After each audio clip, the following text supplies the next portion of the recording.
of this presentation is strictly forbidden. Some of the topics discussed in this webinar may be of a sensitive nature, so we just ask that if there are kids around that you show some parental discretion. Please understand that people's stories are theirs alone to tell, and anything that is shared by participants in this webinar is not to be discussed outside of the webinar. And like Trina mentioned, this webinar is being recorded. Anything that goes into the chat will not have your name on it, and we will refrain from using names directed at the comments. Okay, but this will be an interactive workshop, and we will ask for your ideas, and we encourage you to participate as much as possible. Okay.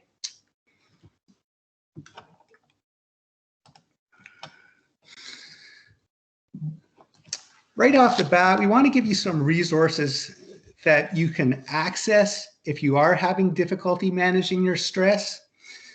This webinar is focused on prevention, and though I am confident everyone will benefit in some way, you may find that you require more in-depth professional help than the webinar offers. So we want to make these resources available to you and easily accessible right off the bat.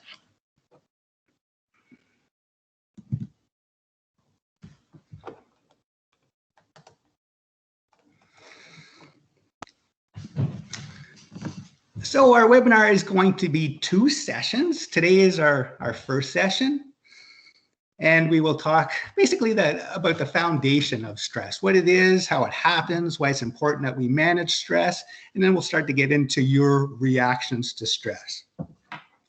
You will have a day off tomorrow, but at least from us, maybe not from real work. We will be back on Thursday, and we will introduce the ACT model. We'll talk more about that. The personal power grid, and then strategies that will help you manage your stress. Okay.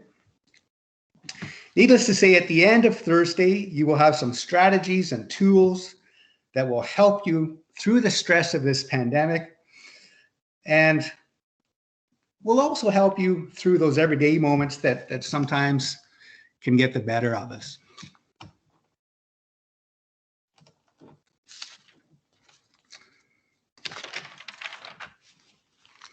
So let me ask right off the bat, and I'll get you to respond in the chat box, what is one thing that each person on this webinar has in common?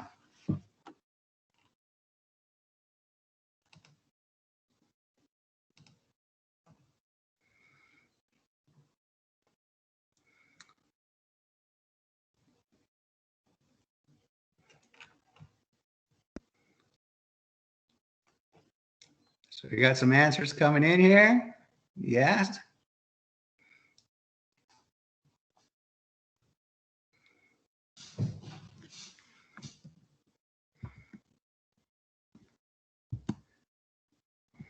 Yeah, we all experience stress. Everyone experiences stress. Their stress, the stress of others. We experience stress on a daily basis. Stress is a fact of life, and whether you're young, you're old, you're rich, you're poor, you're single, you're connected to somebody else, you're a private or you're a general, everybody experiences stress. So this course, this webinar, I guess, is about meeting those challenges and learning not just to cope with stress, but to thrive on it and to grow and to learn. And maybe a better question might be, how are you responding to stress? How are you managing stress? So I just want to see how we're doing there. I'm going to give, if there's, going to break this into 4 responses. So are you doing wonderfully? Are you doing well? Maybe you could be better. Maybe not so good. And if you just want to put a thumbs up into one of those categories that Trina's put into the the chat box, you just have to put your cursor over there, and then the emojis will come up. And if you want to put a thumbs up or a happy face next to one of the categories, that would be great.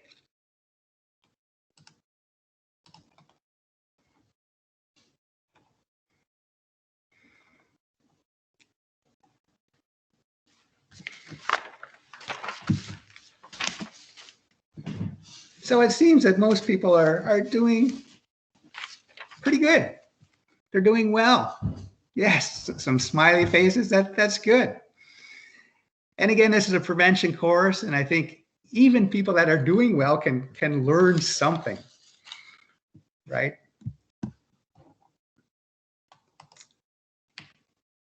Okay, so we all have stress. That's one thing we all have in common. So I want to ask you, what's your definition of stress? How would you define stress? And I'll get you to maybe write a few words in the chat box about your definition.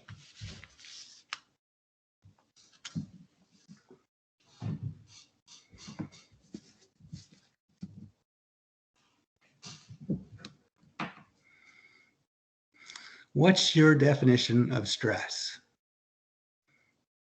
What do you think of when you think of stress?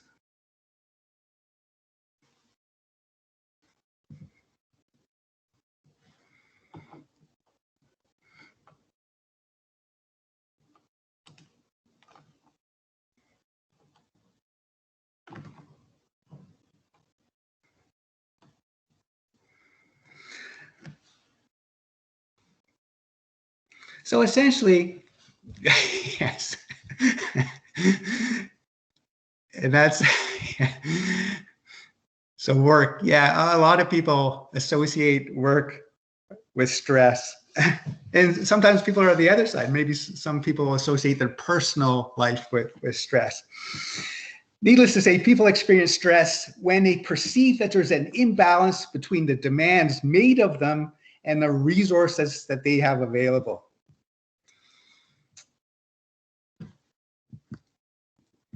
Somebody once said, stress is created when the mind overrides the body's basic desire to choke the living daylights out of some idiot who desperately deserves it. So lots of definitions for stress there. But essentially, it's that imbalance between the demands made on you and your personal coping resources. So stress can be divided into two types. Can anybody name the two types? If we think of all the stress in the world, it can be divided into two general categories. What are those categories?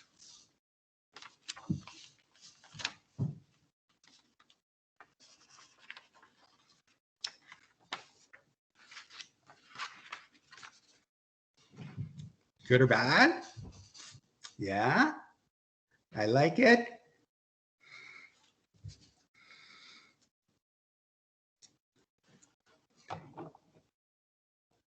Internal or external. Okay, and that's good thinking. And actually, we'll get more into that. There's a couple of right answers for this question, and those are both right answers. When we're looking at stress, it can be positive or negative. So the negative stress is referred to as distress, and the positive stress is referred to eustress. So we think about distress. Dis is the prefix, and it means like a negative or reversing force. So we think of distraught, dismantle, discontent, disbelief. All those are negative things. Eustress, you means good or well. So eustress is good stress. So what kind of distress can you think about? What kind of negative stress have you experienced? Somebody said work before, so that there could be some work distress. What other kind of negative stress can you experience where there's those high demands, maybe some undesirable tasks?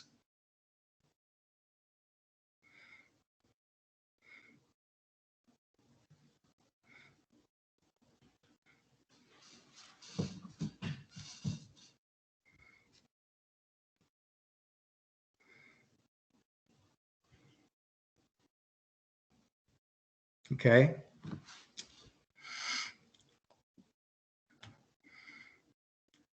And what about eustress? Can anybody think of positive stressors that somebody might experience? Yes, that's a good one for distress, facing the unknown. Think of some of the tours that people go on, and they're going into the unknown, not knowing what they're going to face. Can be very distressful.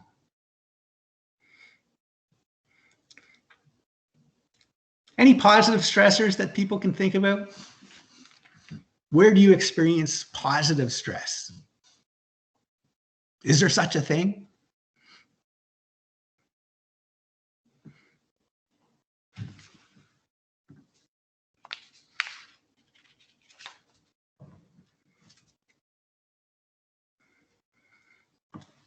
Moving on to new things. Yeah, starting a fresh slate. Maybe getting married, having a baby. Obviously, depending on the circumstances. So lots of exciting opportunities. Traveling can be exciting. Yes, lots of good stress can happen. Okay.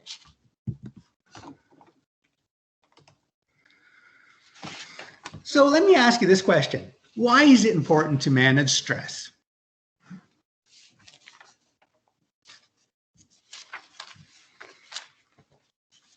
Is it important? Is it important to manage stress?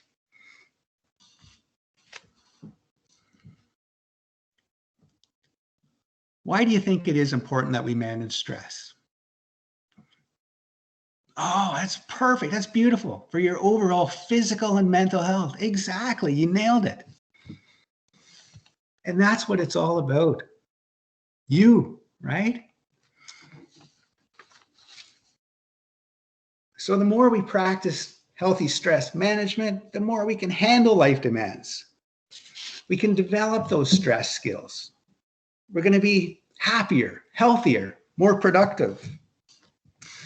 We're actually going to experience less illness. Stress is actually linked to the 6 leading causes of death: heart disease, cancer, lung ailments, accidents, cirrhosis, and suicide. People who are stressed and not coping well are more likely to engage in unhealthy behaviors like smoking more, drinking more, or eating more. You'll have more energy. You'll be more relaxed. You'll be more focused. You'll be more easier to live with. And do you think that's important during a lockdown? Definitely.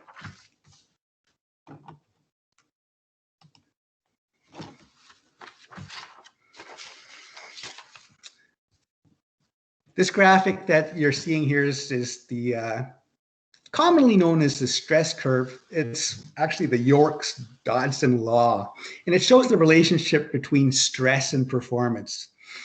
Originally developed by Robert York and John Dobson in 1908. And the law dictates that performance increases as stress increases, but only up to a certain point. So when levels of stress become too high, performance decreases. And so we can see on this graph that when we don't have very much stress, so the x-axis is stress level and the y-axis is performance. When we don't have a whole lot of stress, our performance is low. But as we move to the right, we can see that as our stress increases, our performance increases, right up to this optimal section. But if we go too far, if we experience any more stress, we get into exhaustion. And then if the stress continues, we will eventually get into a breakdown here. So we don't want to be there. We want to kind of hang out in this optimal state. That would be perfect.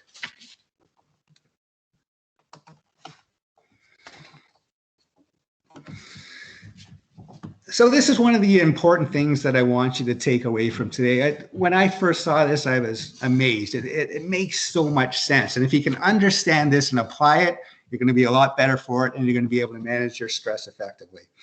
So we have an event, and you experience an event which is filtered at the cognitive level. So you make some sense of this event, you interpret it, you judge it. And then based on that filter, based on this story that you tell yourself, you either manage your stress or you don't manage your stress, and then your response is anger. So the key really is this mental filter section. And that's your interpretation, your judgment, the story you tell yourself. So if we think about the last 14 months or so, your mental filter could be one of uncertainty, that you have no control.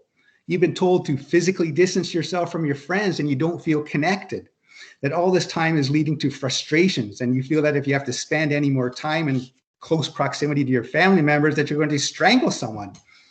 So your mental filter isn't a good one. And based on that story, you aren't managing your stress, and your response is anger. Unfortunately, many people have told themselves a story like this in the last 14 months and responded in anger as domestic violence reports continue to rise. Or you could tell yourself a good story. This too will pass. I will do my part in preventing the spread of the virus. I am safe in my home, and I can use this as an opportunity to spend more quality time with my family. I can use it as an opportunity to learn by taking an online course.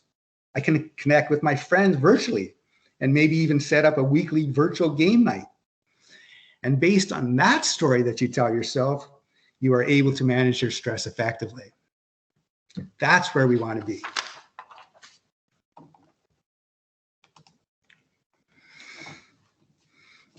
All right, so I want to look at those external stressors. And there's 5 different kinds, and I'm just going to go through these. And as I read through them, I want you to think about stressors that apply to you. So, physical, environmental. Just to give you an example here, I used to have an office in the middle of our building. So when the power was out, I was in complete darkness. I had no window. And it could be stressful at times, and maybe even scary sometimes when the lights were out. I got a new office, and I'm at the front of the building, and I got this big window, and it has changed my life. I can see what's going on outside. And for me, that simple change was actually a huge change when it came to my stress level. So that would be an example of physical, environmental. So if there's anything there that you can think of that might apply in your life, just if you want to note it in the chat, that would be great. Social stressors are interactive. So this has to do with people, relationships, work relationships, personal relationships. Might be people that get under your skin and they get the better of you. Unreliable people, rude people, critical people. Okay? Often this is a big one. Social stressors. Institutional or organizational. So this is all about bureaucracy, rules, regulations, restrictions, deadlines, schedules, meetings. So if any of those apply, if you can think of one of those that applies to you right now. Major life events. So we could definitely put the pandemic under here. This is something that we will definitely remember about happening in our lifetime. But even in terms of that, the pandemic could go into any of these categories or different aspects of it. Other major life events: getting married, getting divorced, having a child, moving, death of a close one. So if there's any of those major life events that you're experiencing, if you would just note that in the chat. And then daily hassles, traffic, parking. Actually, these haven't been so bad the last 14 months. Waiting in line, now that might be a different one. I remember at the start of the pandemic, and people would have to wait an hour or so in line just to get their toilet paper. Mechanical breakdowns, leaving your keys in the car. Any of those daily hassles. So of all of those external stressors, which one do you think has affected you the most? Or which ones have affected you? If you just want to put a thumbs up into the categories that Trina has noted in the chat box.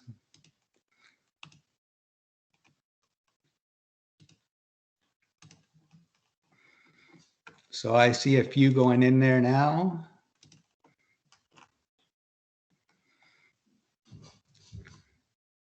Definitely the coronavirus has affected us all in many different ways. All right, thanks for your input. That's awesome.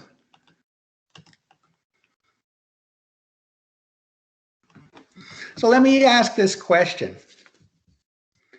Can we have an effect on external stressors?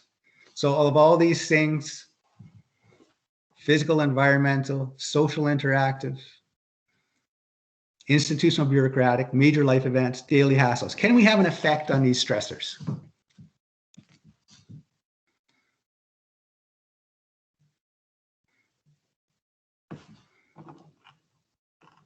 Yes? No? Can we have an effect? See some no's?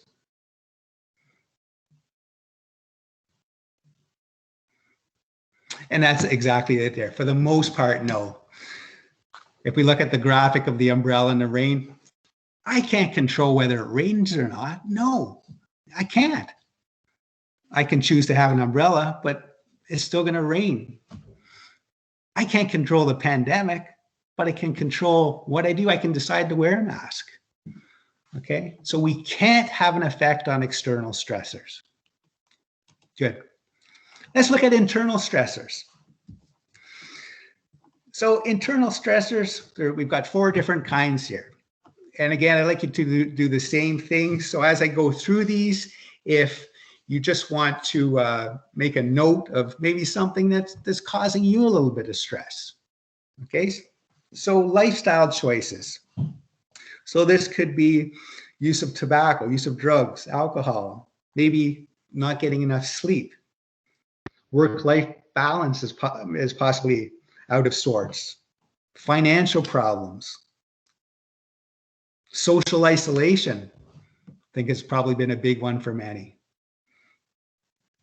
So if there's any lifestyle choice stressors that affect you, if you just want to note it in the chat, that'd be great. And again, we'll do the same thing here at the end. If you just want to put a thumbs up beside the one that maybe is affecting you right now. Negative self-talk. So these are any of those things that you say to yourself that are critical thoughts, that are destructive emotions. Maybe comparing yourself to somebody else. And it's really a self-defeating comparison. Might be pessimism, cynicism, and definitely reason to fear the future for some when it comes to the coronavirus. So possibly this could be one that affects you. Mind trap stressors, so unrealistic expectations, taking things personally, having an all or nothing approach, taking other people's problems as your own. this can be an internal stressor. Okay. And personality types, the last one. So maybe you are a type A personality. Maybe you're a perfectionist. Maybe you're a worrier. Maybe you're a victim. Maybe you're shy. Any of these things can cause us stress that we don't necessarily need. There's enough to look after. Okay, so those are the 4 different types of internal stressors. So again, just if you haven't indicated yet, if you could indicate which one of those is causing you or could cause you the most stress.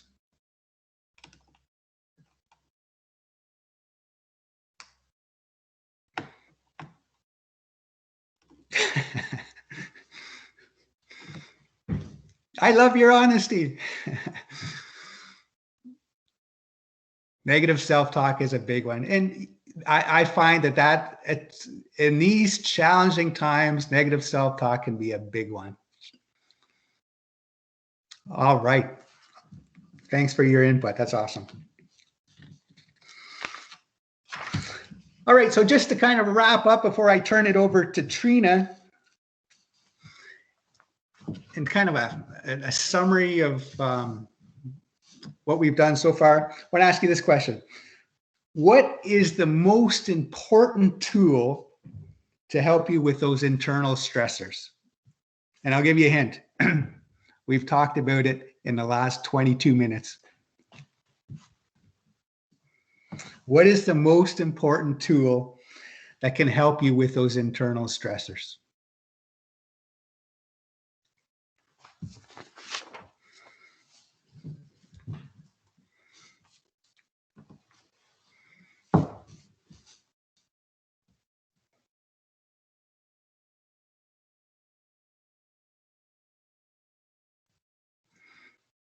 Okay, but self-awareness. Good idea.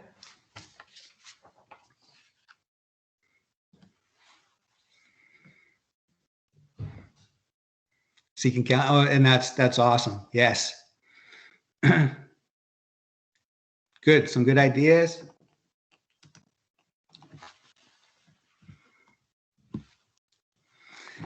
And I think a lot of this actually falls under this response. It's our mental filter, right? Our mental filter is the most important tool that can help us with those internal stressors. So can we have an effect on those internal stressors? Yes, we can have an effect. So we don't affect the external stressors so much, but we can affect the internal stressors, and that's where we have to place our focus. And it comes down to our mental filter, how we perceive the event, because how we perceive the event has actually a bigger impact than on how we respond than the event itself. Okay, so if there's one thing that you take away from today and this course, I would say that this may be the most important thing, that your mental filter is key to your stress management. Any questions on my section before I turn it over to Trina?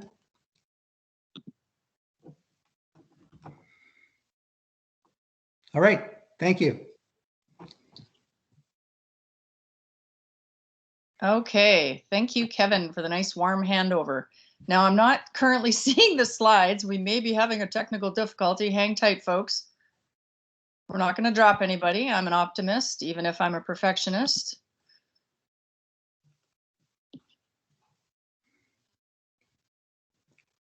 There we go. We may have to, there we go. We want to resume from slide 28, please and thank you. There we go. All right, Trina in the house. Let's get going here. So moving on from that. So you've got some foundational knowledge now with the stress response from the event to the mental filter and how you choose to respond based on how you've judged that situation.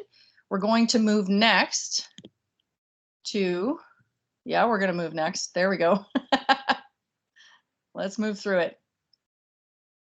We're going to talk about the classic stress reaction. So that earlier part that Kevin was presenting to you, that really is about understanding the background. Quite often part of changing the way we approach things, the way we think about things, you need that foundational knowledge, that theoretical knowledge, just to wrap your head around it, and make sense of it instead of going off into the weeds, or that other cliche, you know, not being able to see the forest for the trees. You get caught up in the details. But looking at that bigger picture now, we're going to turn it towards another tool in your toolbox, actually, is that awareness around the classic stress reaction. So this probably, I'm all about the fun cartoons. This definitely hits home for me. My background is in kinesiology, and so I think about the physical side of stress and reacting to it first. So what I would ask for you in the chat, and again, I just want to check in, a pulse check right now. If you're unable to respond in the chat, I didn't confirm that at the beginning, an oversight on my part. I apologize if anybody's feeling left out. But if you do wish to be muted and make a verbal comment, so I know that sometimes depending on what system you're coming in on, what network you're coming in on, you might not be able to use all the features of MS Teams for whatever reason. So if you cannot type a response in the chat, feel free to put your hand up under the reactions icons and just let us know if you'd like to make a comment. And our moderator in the background, Dana Lawson, part of our health promotion team, our manager, she will gladly unmute you and you can make a verbal contribution. So here's my question in chat. Type or hands up to verbally respond. What does the classic stress reaction feel like? I want to know what it feels like for you in your body, physiologically. So I'll give you a moment to respond here.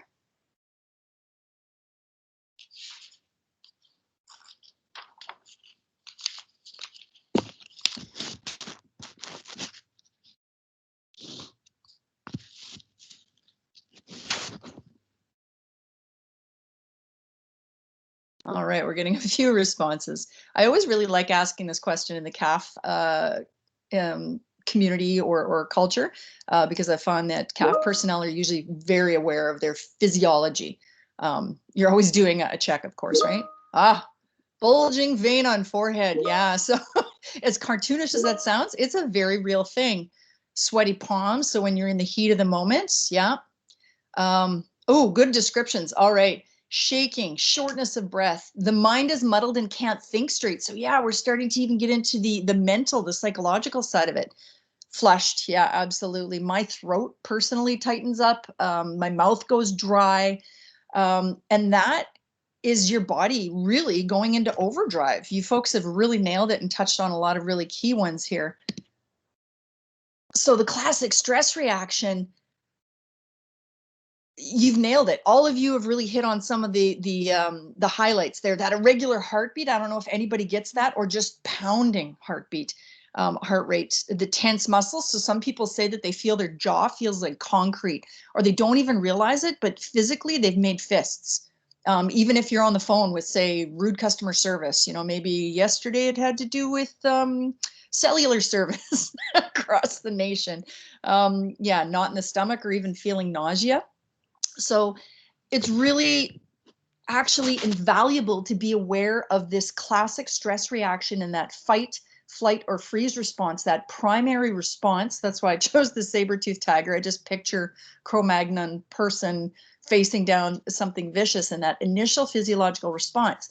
We're not facing saber-toothed tigers or harsh physical realities in general these days, all pandemic commentary aside. But we still experience stress. We're not under necessarily imminent safety threat at all times, maybe the way primitive times we were, but that primitive response still exists. And it's actually a powerful tool in effectively managing your stress, even before that mental filter kicks in and you end up maybe having a less desirable reaction to stress or response to your stress. If you can recognize these things in yourself, that's the precursor to a full-blown stress response. And so recognizing these things instead of riding the wave and letting it escalate towards an angry response or a self-isolating response, saying, hey, wait a minute, there's those red flags for me. And what am I going to do next? So that's where we're moving next with this. So in fact, with reactions to stress, there's more than just the physical. And we don't put this up here to complicate things for you. It's actually really, really important to recognize that it's multifaceted, but it happens at different stages in the overall stress response. So that physical boom right out of the gate, that adrenaline that comes rushing into your body, the increased heart rate, the increased breathing, you're preparing to fight or flight, or maybe freeze and be invisible as the situation warrants. What I would ask of you before I even define what these might look like, please indicate in the comments or give us a hands up for a verbal in the chat. Please indicate what area, or maybe a couple, are impactful for you when you're reacting to stress. Is it how you mentally react? Is it how you behaviorally react? To the point where, you know, stress is starting to become unmanageable? Are there areas that trip you up, as it were, when you react to stress, or areas that you struggle with? And again, we're respecting your confidentiality there. Essentially, we each have a particular way of responding to stress.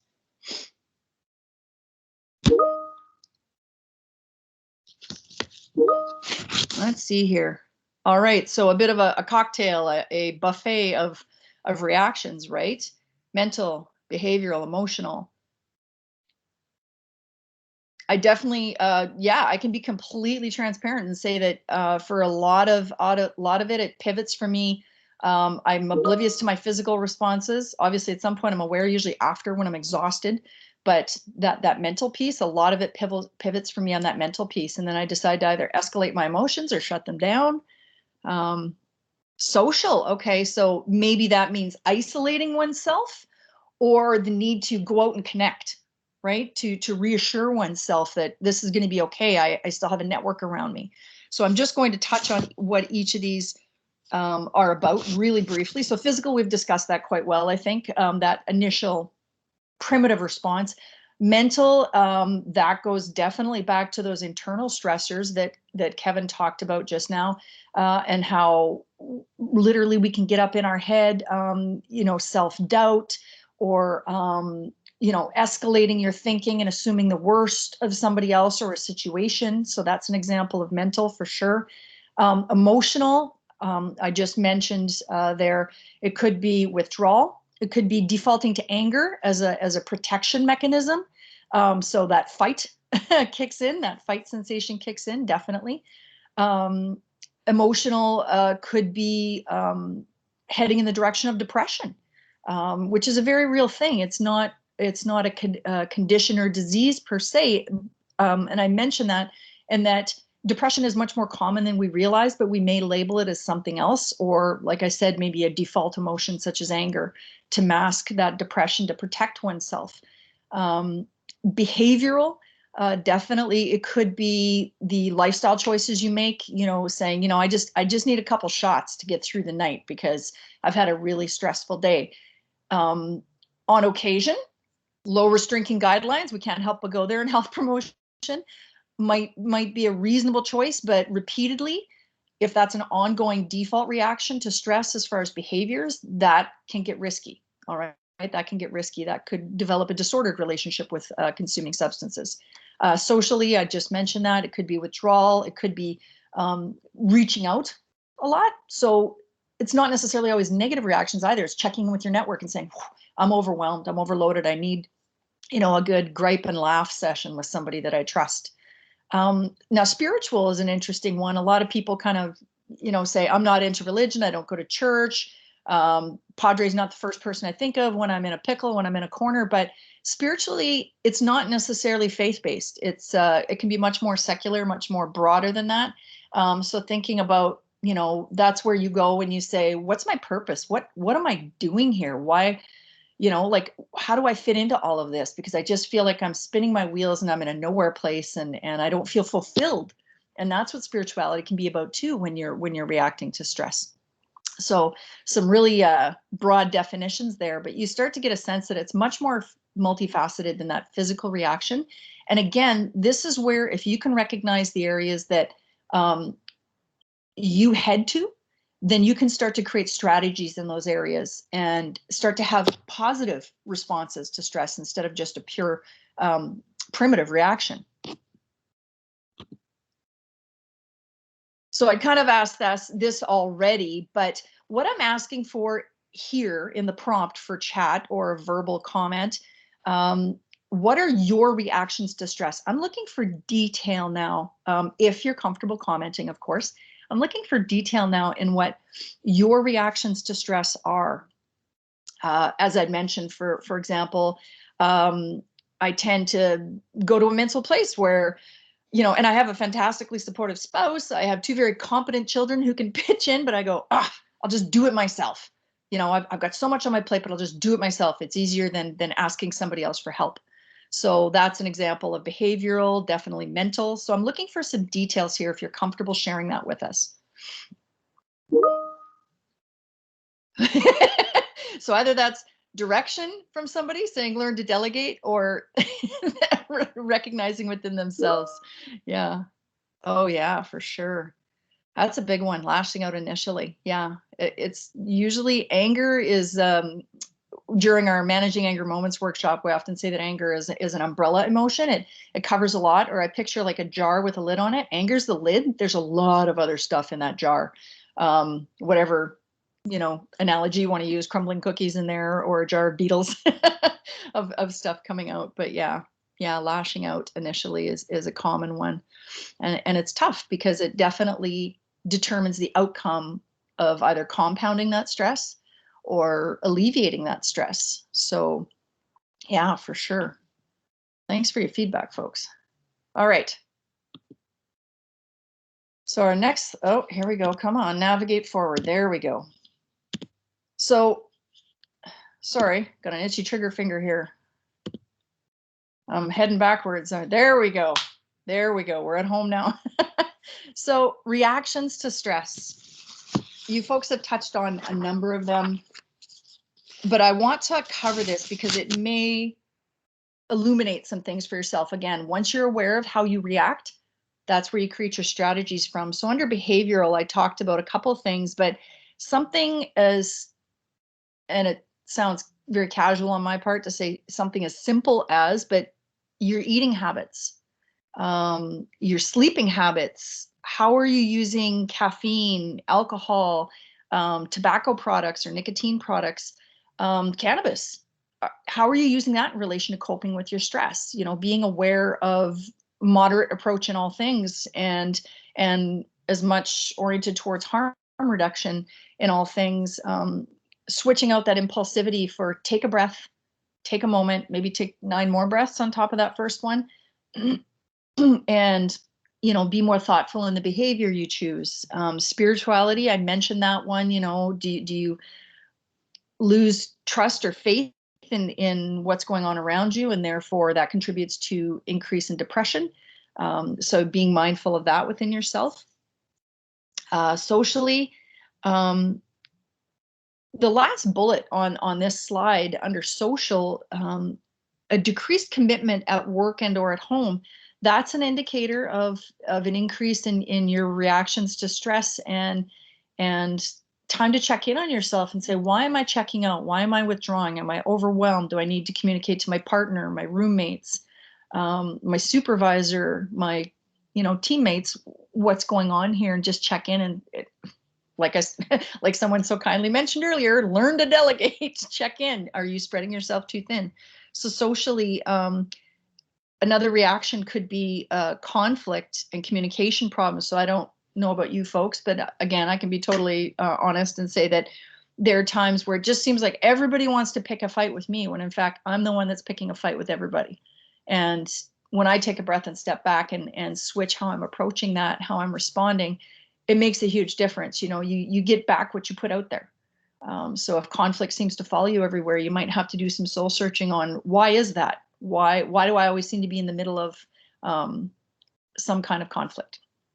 Emotionally, just that constant worrying and ruminating over things, or revisiting maybe a recent conflict with a coworker that you're struggling with, or an interaction with somebody who's important to you. Being aware of those emotions, especially the ones that just pop up and just seem to be happening. Why are you going to that default place? And are your worries, are they founded? It's not to diminish what any one person is worrying about, but is it something that happened in the past you really can't change? Is it something that's coming in the future? And for sure, all of us never seem to have the details from one day to the next these days, it seems. So recognizing that you're experiencing stress and you're reacting to it emotionally.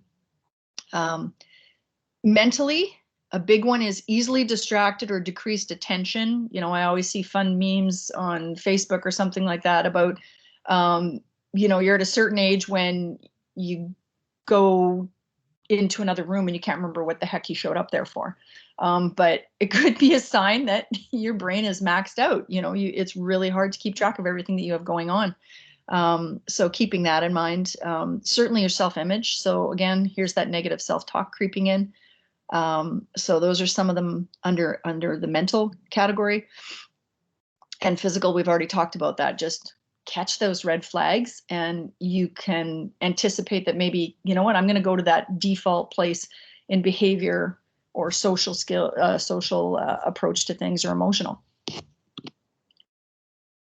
This is an incredibly important slide. Kevin mentioned it earlier that stress is linked to the 6 leading causes of death and illness in North America, really. So we need to recognize that chronically over time, when it comes to stress, we have to be very, very cognizant of this, how it's going to affect us long term. So just a show of hands, I'll ask for this time on the reaction. If anybody has experienced any one of these things, insomnia, for example, or concerns about substance use, disordered substance use, or you've been told recently that you developed high blood pressure, and you need to start taking medication for that. Immune system, you don't understand why you've never had it in your life, but all of a sudden you develop shingles, or you just can't seem to shake that sinus infection, things like that. These are chronic effects on health. So a show of hands, if anybody, I'll give you a moment to look at these. Have you experienced any of these chronic effects? That's a sign that things are not being dealt with, that the stress maybe isn't being effectively handled. Burnout or disillusionment with work, that's a common one. And we often just say, oh, well, it sucks to suck at work. But, that could be something, you joined because you were enthused and excited about something, but all of a sudden you've lost your passion for what you do. That's a really good sign. Mental, this is a big one. Impaired judgment, decision-making ability. Impaired could simply mean that you're having a really hard time deciding between 2 important things or even 2 minor things.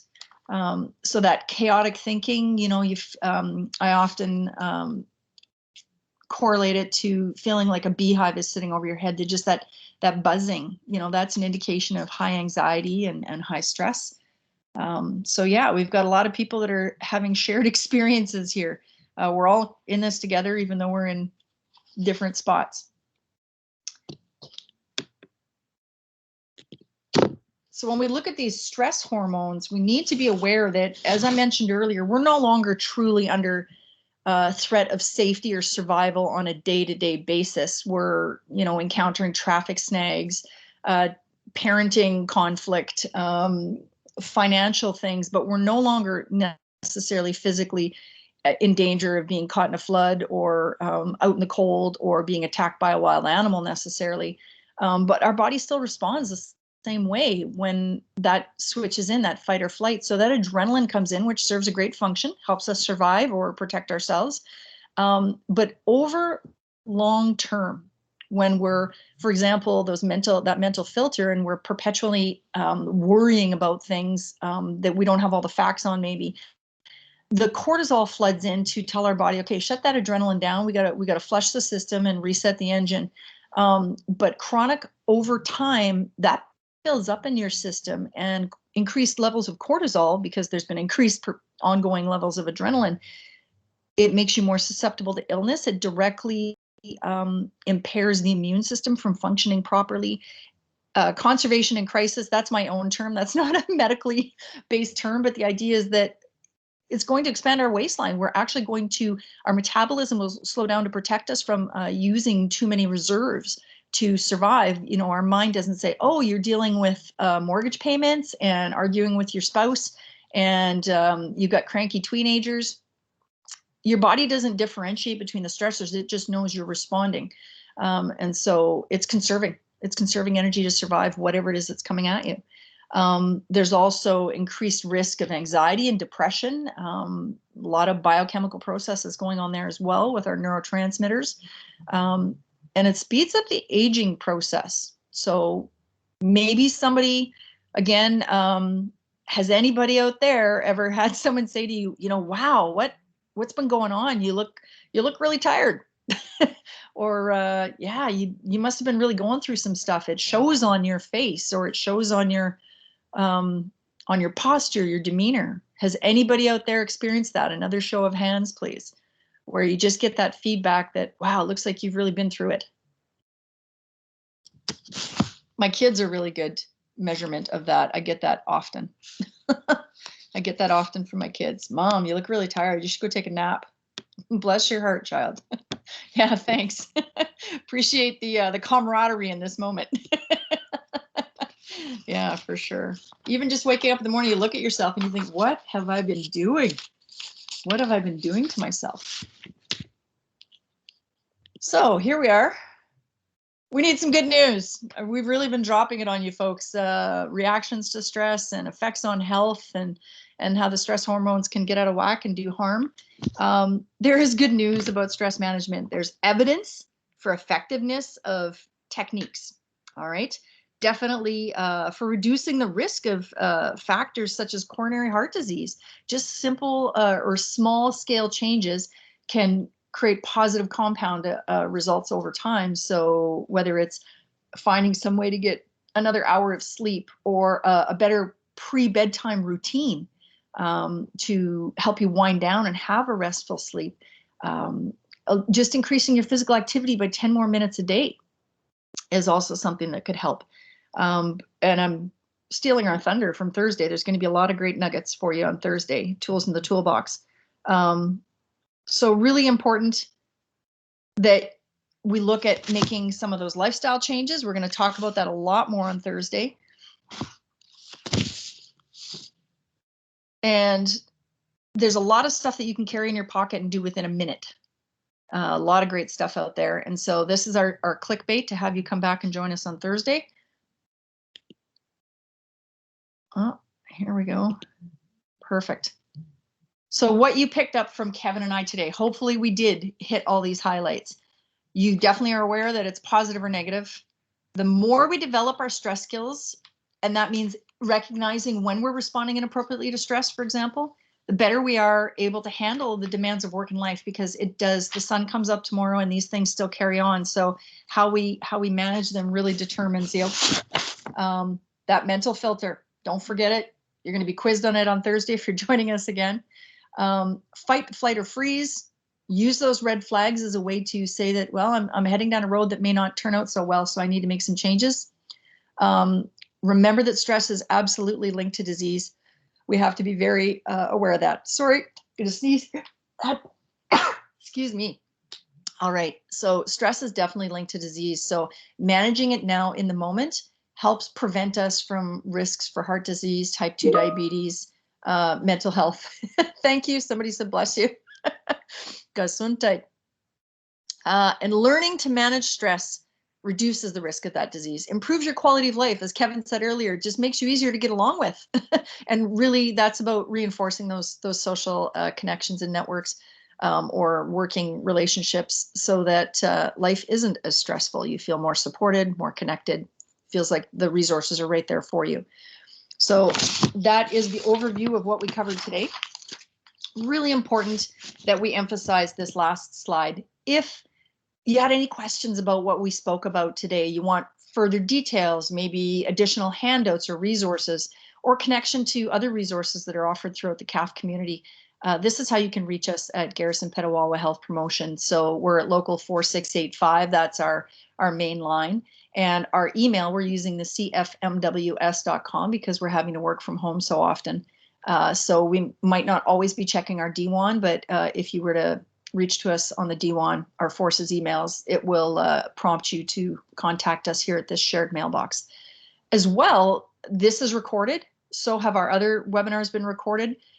So we have a local YouTube channel that we've been storing our webinars on, but there's also a phenomenal national bank of webinars that have been recorded since last April. We nationally, as a health promotion entity, we really tried to pivot and create as much online content as we could. So if you look up the Canadian Forces Morale and Welfare Services YouTube channel, there's tons of great webinars there under health promotion webinars. And of course, we're on Facebook. We also cross-post to the different units in collaboration with the fitness instructors assigned to the units. So we're always trying to provide more information. There might be a link in there that will help you, but just reach out to us. We will gladly support you and connect you with resources or more information. Really appreciate you joining us, and we look forward to seeing you on Thursday or hearing from you on Thursday. Do you have any questions before we tag off?